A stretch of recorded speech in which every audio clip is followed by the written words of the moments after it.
Siddharth farm house ಇಂದ ಅಪೇಕ್ಷಾನ ಕರ್ಕೊಂಡು ಸಿದ್ಧಾರ್ಥ್ ಮನೆಗೆ ಹೋಗದೆ ಅಪೇಕ್ಷಾ ಮನೆ ಕಡೆಗೆ ಕಾರು ತಿರುಗಿಸ್ತಾನೆ. ಆದ್ರೆ ಅಪೇಕ್ಷಾ ತಿಳಿದಿದ್ದೇ ಬೇರೆ. ಇವತ್ತು ಕೂಡ ತನಗೆ ಸರ್ಪ್ರೈಸ್ ಕೊಡೋಕೆ ಕರ್ಕೊಂಡು ಹೋಗ್ತಿದ್ದಾರೆ ಅನ್ಕೋತಾಳೆ.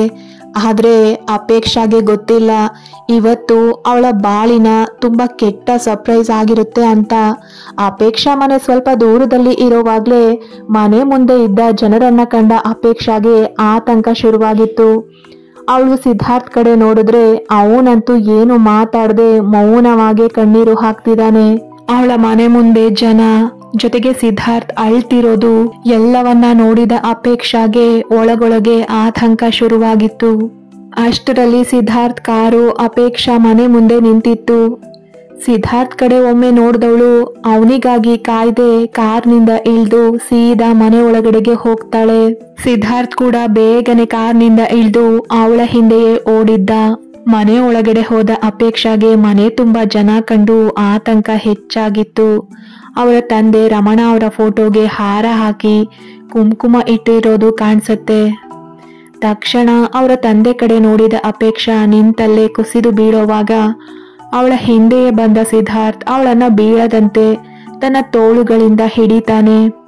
ಅಪೇಕ್ಷಾ ಕಣ್ಣಲ್ಲಿ ನೀರು ತುಂಬಿತ್ತು. ಅವಳು ತುಂಬಿದ ಕಣ್ಣುಗಳಿಂದ ಸಿದ್ಧಾರ್ಥ್ ಕಡೆಗೆ ತಿರುಗಿ ನೋಡಿದ್ರೆ ಅವನು ಕೂಡ ಅಳ್ತಿದ್ದಾನೆ. ಕಣ್ಣಲ್ಲೇ ನಿಮ್ಗೆ ಇದೆಲ್ಲ ಮೊದ್ಲೇ ಗೊತ್ತಿತ್ತಾ ಅಂತ ಅಪೇಕ್ಷಾ ಕೇಳಿದ್ರೆ ಹೌದೆಂದು ತಲೆ ಆಡಿಸ್ತಾನೆ ಸಿದ್ಧಾರ್ಥ್. ಅವನಿಂದ ಬಿಡಿಸ್ಕೊಂಡು ನಿಧಾನವಾಗಿ ಎದ್ದು ತನ್ನ ತಂದೆಯ ಬಳಿ ಹೋದ ಅಪೇಕ್ಷಾ, ಅಪ್ಪಾಜಿ ಏನಾಗಿದೆ ನಿಮಗೆ? ಯಾಕೆ ಹೀಗ್ ಮಲ್ಗಿದ್ದೀರಾ? ನೆನ್ನೆ ಇಲ್ಲ ನನ್ನ ಜೊತೆಗೆ ಅಷ್ಟು ಚೆನ್ನಾಗಿ ಮಾತಾಡ್ದವ್ರು ಇವತ್ ಯಾಕೆ ಹೀಗಾಯ್ತು ನಿಮ್ಗೆ? ದಯವಿಟ್ಟು ನನ್ನೊಬ್ಳನ್ನೇ ಬಿಟ್ಟು ಹೋಗ್ಬೇಡಿ ಅಪ್ಪಾಜಿ, ಎದ್ದೇಳಿ ಅಂತೆಲ್ಲ ತನ್ನ ತಂದೆಯ ಮುಂದೆ ಕೂತು ಅವಳು ರೋದಿಸ್ತಾ ಇದ್ರೆ ಸಿದ್ಧಾರ್ಥ್ಗಂತೂ ಅವಳನ್ನ ಆ ಸ್ಥಿತಿಯಲ್ಲಿ ನೋಡೋಕೆ ಆಗ್ತಿಲ್ಲ. ಆಗ ಮಾತಾಡೋ ಅಪೇಕ್ಷಾ ಅತ್ತಿಗೆ ಶೋಭಾ, ಮಾವ ನಿನ್ನೆ ರಾತ್ರಿ ಊಟ ಮಾಡಿ ಚೆನ್ನಾಗೆ ಮಲ್ಕೊಂಡ್ರು ಅಪೇಕ್ಷಾ, ಆದ್ರೆ ಬೆಳಗಿನ ಜಾವ ನಿಮ್ಮ ಅಣ್ಣ ದೇವಸ್ಥಾನಕ್ಕೆ ಪೂಜೆ ಮಾಡೋಕೆ ಹೋಗುವಾಗ ಯಾಕೋ ಎದೆ ನೋವ್ತಾ ಇದೆ ಕಣೋ ದಿನಕರ ಅಂದ್ರಂತೆ. ಆಗ ನಿಮ್ಮ ಅಣ್ಣ ಗ್ಯಾಸ್ಟ್ರಿಕ್ ಆಗಿರ್ಬೇಕು ಅಪ್ಪಾಜಿ, ಇರಿ ಒಂದು ಗ್ಯಾಸ್ಟ್ರಿಕ್ ಟ್ಯಾಬ್ಲೆಟ್ ಕೊಡ್ತೀನಿ, ಬೆಳಗಾದ್ಮೇಲೆ ಹಾಸ್ಪಿಟಲ್ಗೆ ಹೋಗೋಣ ಅಂತ ಹೇಳಿದ್ದಾರೆ. ಅವರು ಅಷ್ಟು ಹೇಳಿ ಮಾತ್ರೆ ತರೋಕೆ ತಿರುಗೋ ಅಷ್ಟರಲ್ಲೇ ಎದೆ ಹಿಡ್ಕೊಂಡು ಜೋರಾಗಿ ಉಸಿರು ತಗೊಂಡ ಮಾವ ಮತ್ತೆ ಇನ್ನ ಉಸಿರಾಡ್ಲೇ ಇಲ್ಲ ಅಪೇಕ್ಷಾ. ಮಾವ ನಮ್ಮನ್ನೆಲ್ಲ ಅನಾಥರನ್ನಾಗಿ ಮಾಡಿ ಹೋಗ್ಬಿಟ್ರು ಅಪೇಕ್ಷಾ ಅಂತ ಶೋಭಾ ಕಣ್ಣೀರು ಬರ್ದೇ ಇದ್ರೂ ಅಳೋ ಪ್ರಯತ್ನ ಮಾಡ್ತಾಳೆ. ಆದ್ರೆ ಅಪೇಕ್ಷಾಗೆ ದುಃಖವನ್ನ ತಡೆಯೋಕೆ ಆಗ್ತಿಲ್ಲ.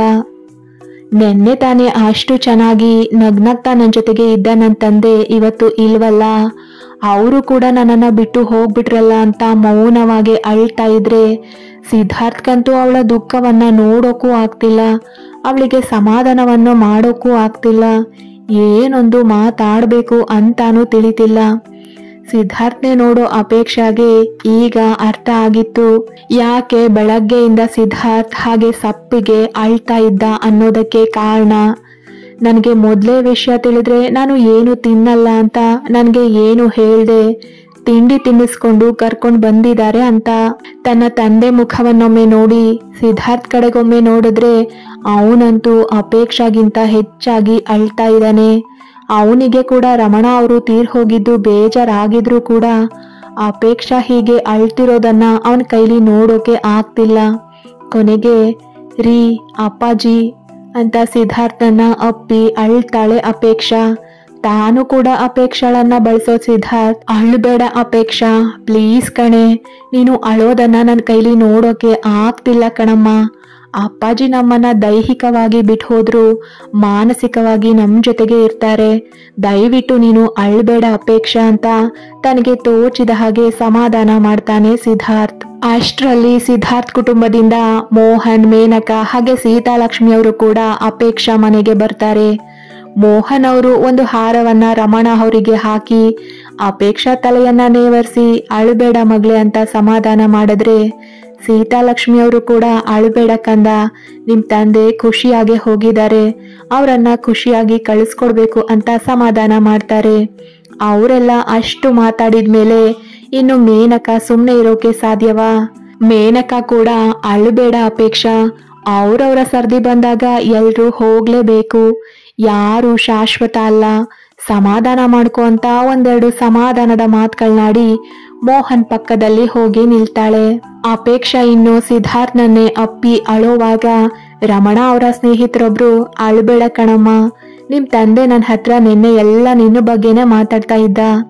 ನನ್ನ ಮಗಳಿಗೆ ನಾನೇ ಹುಡುಕಿದ್ರು ಸಿದ್ಧಾರ್ಥ್ ಅಂತ ಅಳಿಯ ಸಿಗ್ತಾ ಇರ್ಲಿಲ್ಲ. ನನ್ನ ಮಗಳು ಗಂಡನ ಮನೆಯಲ್ಲಿ ತುಂಬಾನೇ ಸಂತೋಷವಾಗಿ ನೆಮ್ಮದಿಯಿಂದ ಇದ್ದಾಳೆ ಕಣು. ನಾನು ಬಯಸಿದ್ದು ಇದನ್ನೇ. ನನ್ನ ಮಗಳು ಜೀವನ ಒಂದು ದಡ ಸೇರ್ತಲ್ಲ. ಇನ್ಮೇಲೆ ನಾನು ಕಣ್ಣು ಮುಚ್ಚಿದ್ರು ಕೂಡ ನಿಶ್ಚಿಂತೆ ಹಾಗೆ ಹೋಗ್ತೀನಿ ಕಣು ಅಂತ ನಿನ್ನೆ ತಾನೇ ನನ್ನ ಹತ್ರ ಮಾತಾಡಿದ್ದ. ಇವತ್ತು ನೋಡಿದ್ರೆ ಹೀಗಾಗಿದೆ. ಒಟ್ನಲ್ಲಿ ನಿಂತಂದೆ ಖುಷಿಯಾಗೆ ಹೋಗಿದ್ದಾನೆ. ಅವನನ್ನ ನೀನು ಕೂಡ ಖುಷಿಯಾಗಿ ಕಳಿಸ್ಕೊಡ್ಬೇಕು. ಅಳ್ಬೇಡಮ್ಮ, ಮುಂದೆ ಆಗ್ಬೇಕಾಗಿರೋ ಕಾರ್ಯಗಳ ಬಗ್ಗೆ ನೋಡಿ ಅಂತ ಹೇಳ್ತಾರೆ ರಮಣ ಅವರ ಸ್ನೇಹಿತ. ಬಳಿಕ ಎಲ್ಲ ವಿಧಿ ವಿಧಾನಗಳನ್ನ ಅಚ್ಚುಕಟ್ಟಾಗಿ ನೆರವೇರಿಸಿ ರಮಣ ಅವರಿಗೆ ಅಂತಿಮ ವಿದಾಯವನ್ನ ಹೇಳ್ತಾರೆ. ಅಲ್ಲಿಗೆ ಅಪೇಕ್ಷಾ ತನ್ನ ತಂದೆಯನ್ನ ತವರನ್ನ ಶಾಶ್ವತವಾಗಿ ಕಳ್ಕೊಂಡಿದ್ಲು. ಅಪೇಕ್ಷಾ ಜೋರಾಗಿ ಬಾಯಿ ಬಿಟ್ಟು ರೋಧಿಸದೆ ಹೋದ್ರು ಮೌನವಾಗಿ ಅತ್ತು ಸುಸ್ತಾಗಿ ಹೋಗಿದ್ಲು. ಸಿದ್ಧಾರ್ಥ್ ಅಂತೂ ಅವಳ ಅಳುವನ್ನ ನೋಡೋಕಾಗದೆ ಅವಳಿಗಿಂತ ಹೆಚ್ಚಾಗಿ ತಾನೇ ಅತ್ತು ಸುಸ್ತಾಗಿ ಹೋಗಿದ್ದ. ರಮಣ ಅವರ ಕಾರ್ಯದ ವಿಧಿವಿಧಾನಗಳು ಮುಗಿಸಿ ಮನೆಗೆ ಬಂದು ದೀಪ ಹಚ್ಚದ್ಮೇಲೆ ಮೇನಕಾ, ಮೋಹನ್, ಸೀತಾಲಕ್ಷ್ಮಿ ಅವರು ತಮ್ಮ ಮನೆಗೆ ಹೊರಟು ನಿಲ್ತಾರೆ. ಆಗ ಸೀತಾಲಕ್ಷ್ಮಿ ಅವರು ಅಪೇಕ್ಷಾಗೆ ಇಲ್ಲೇ ಇರ್ಬೇಕು ಅನ್ಸಿದ್ರೆ ಇರ್ಲಿ ಬಿಡು ಸಿದ್ದು ಅಂದ್ರೆ ಅದಕ್ಕೆ ಒಪ್ಪದ ಸಿದ್ಧಾರ್ಥ್, ಇಲ್ಲ ಸೀತು, ಅವಳೊಬ್ಳನ್ನ ಇಲ್ಲಿ ಬಿಡೋದು ಬೇಡ, ನಮ್ ಜೊತೆಗೆ ಕರ್ಕೊಂಡು ಹೋಗೋಣ, ನೀವು ಹೊರಡಿ, ನಾನು ಇನ್ನೊಂದ್ ಸ್ವಲ್ಪ ಹೊತ್ತು ಇಲ್ಲೇ ಇದ್ದು ಅಪೇಕ್ಷಾನ ಕೂಡ ಕರ್ಕೊಂಡು ಬರ್ತೀನಿ ಅಂತ ಅವರ ಮನೆಯವರೆಲ್ರೂ ಅಲ್ಲಿಂದ ಕಳಿಸ್ತಾನೆ ಸಿದ್ಧಾರ್ಥ್. ಅಪೇಕ್ಷಾ ಮಾತ್ರ ಏನೊಂದು ಮಾತಾಡದೆ ತನ್ನ ತಂದೆ ಫೋಟೋವನ್ನೇ ನೋಡ್ಕೊಂಡು ಸುಮ್ಮನೆ ಕೂತು ಬಿಡ್ತಾಳೆ. ಸಿದ್ಧಾರ್ಥ್ ಅಪೇಕ್ಷಾಳನ್ನ ಆ ಪರಿಸ್ಥಿತಿಯಲ್ಲಿ ನೋಡೋಕಾಗ್ದೆ, ಅಪೇಕ್ಷಾ, ನಾವು ಕೂಡ ಇಲ್ಲಿಂದ ಹೊರಡೋಣ ಅಂತ ಕೇಳ್ತಾನೆ. ಸಿದ್ಧಾರ್ಥ್ ಕಡೆಗೆ ಒಮ್ಮೆ ನೋಡಿದ ಅಪೇಕ್ಷಾ, ಸರಿರಿ ಹೊರಡೋಣ, 5 ನಿಮಿಷ ಇರಿ ಬರ್ತೀನಿ ಅಂತ ತನ್ನ ತಂದೆಯ ಒಂದು ಜೊತೆ ಬಟ್ಟೆ, ಅವರು ಉಪಯೋಗಿಸ್ತಾ ಇದ್ದ ಕನ್ನಡಕವನ್ನ ತನ್ನ ಜೊತೆಗೆ ತೆಗೆದುಕೊಂಡು ರೀ ಹೊರಡೋಣ ಅಂತ ಸಿದ್ಧಾರ್ಥ್ ಪಕ್ಕ ಬಂದು ನಿಲ್ತಾಳೆ. ಈಗಂತೂ ಎಲ್ಲರಿಗೂ ಅಪೇಕ್ಷಾಳ ಈ ನಡೆಗೆ ಆಶ್ಚರ್ಯವಾಗಿತ್ತು. ಕತೆ ಮುಂದುವರಿಯುತ್ತೆ. ಯಾರೆಲ್ಲ ಸಬ್ಸ್ಕ್ರೈಬ್ ಮಾಡ್ಕೊಳ್ದೆ ಸ್ಟೋರಿ ಕೇಳ್ತಾ ಇದ್ದೀರಾ, ದಯವಿಟ್ಟು ಸಬ್ಸ್ಕ್ರೈಬ್ ಮಾಡಿಕೊಂಡು ಕತೆಗಳನ್ನ ಕೇಳಿ. ಹಾಗೆ ಈ ಕತೆ ನಿಮಗೆ ಇಷ್ಟ ಆಗ್ತಾ ಇದ್ರೆ ಒಂದು ಲೈಕ್ ಮಾಡಿ, ನಿಮ್ಮ ಅಭಿಪ್ರಾಯನ ಕಮೆಂಟ್ ಮಾಡಿ ತಿಳಿಸಿ.